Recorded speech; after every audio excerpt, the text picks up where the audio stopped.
We continue our coverage of the Jennifer Crumbley trial. A lot of the evidence we have seen presented in this case so far have been text and social media messages. The one that sticks out is a comment Jennifer Crumbley made about the school failing her son and the victims' families.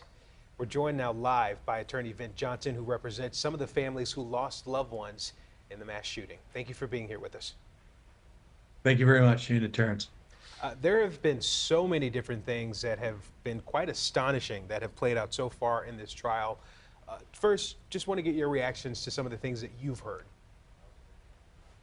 Well, you all introduced me a couple minutes ago as the attorney in the civil cases on behalf of the victims, and yet I hear the defense counsel in the criminal case asking Jennifer Crumbley if she's a victim. I think that is incredibly dangerous to try to paint with all the evidence that has been shared with this jury, Jennifer Crumbley as a victim here. And I don't see that playing very well with an Oakland County jury, candidly.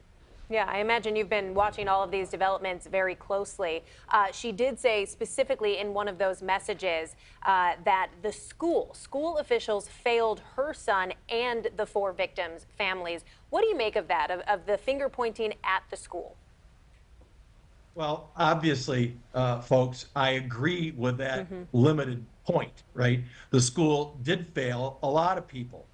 And if I'm Jennifer Crumbley in this criminal trial, one of the things that I definitely want to point out is how the school did not take the threats and the things that her son did seriously. However, I don't see, nor have I ever seen, how that somehow excuses this mother and soon to be the father, Crumbley is going to be tried in a couple of weeks here, from not sharing the information that they had, namely that they bought this kid his gun, a gun days before, and then mom went out and shot bullets with him at the firing range just days before this. And when they got their kid in trouble and they were trying to discuss what was going on with the school, them not coming forward about the gun is certainly problematic for their defense in this criminal case, in my opinion. There was a moment today, Vin, where Jennifer was asked if she could go back and change anything or do anything differently. Would she? Her answer was no. Any response to that? Terrence, that is a horrible answer. And what anyone would and should say is, of course, I would take it all back. I wouldn't want my son to shoot up the school. I wouldn't want, had I known that he took the gun, right, I would have driven to school and taken it away from him. I feel so horrible for the victims, the true victims' families, but that's not where she's at. And I don't see, again, her playing well with this Oakland County jury. I think they're going to convict her. You know, Ven, there's been a lot of discussion and attention on the drama of this case and just some of the courtroom antics, kind of distracting from what brought us all here and those 4 lives cut short. What do you make of the proceedings so far? Well, Shana, when you're a trial lawyer, and Karen McDonald, Mark Keast, great trial lawyer for prosecution, Shannon Smith, a great defense attorney and trial lawyer on behalf of the Crumbleys, you're not always going to get along. You're going to see things diametrically opposite of each other, and that is only normal and natural to spill over into the courtroom, even in front of the jury. And so it's something that happens in most trials, very candidly, at some point. So that doesn't really surprise me. Judge Cheryl Matthews is an excellent judge. She was a former Oakland County prosecutor and great trial lawyer herself. So if she felt that it was over the top and too much or highly distracting to the jury, she'd say something and get that courtroom under control.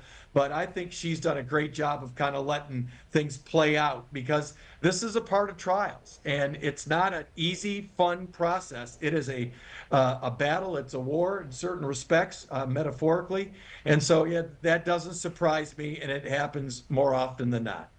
Even though Jennifer is obviously arguing that she is not directly responsible for what happened, did you expect to hear some kind of apology today for those victims and their families?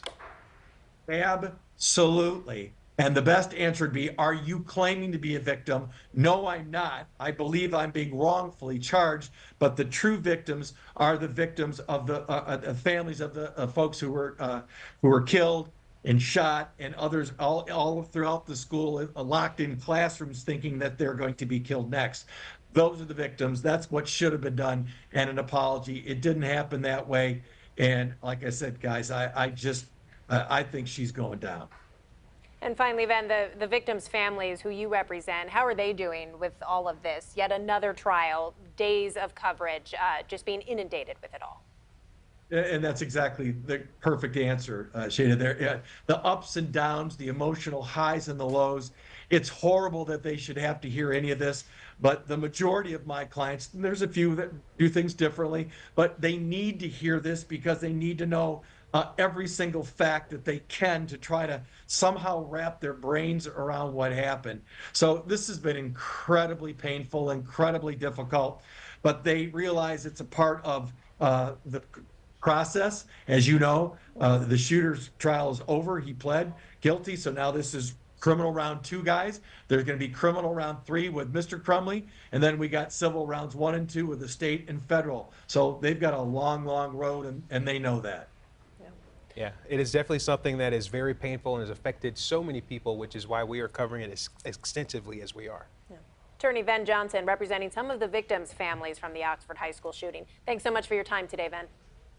Thanks, folks. Have a good night.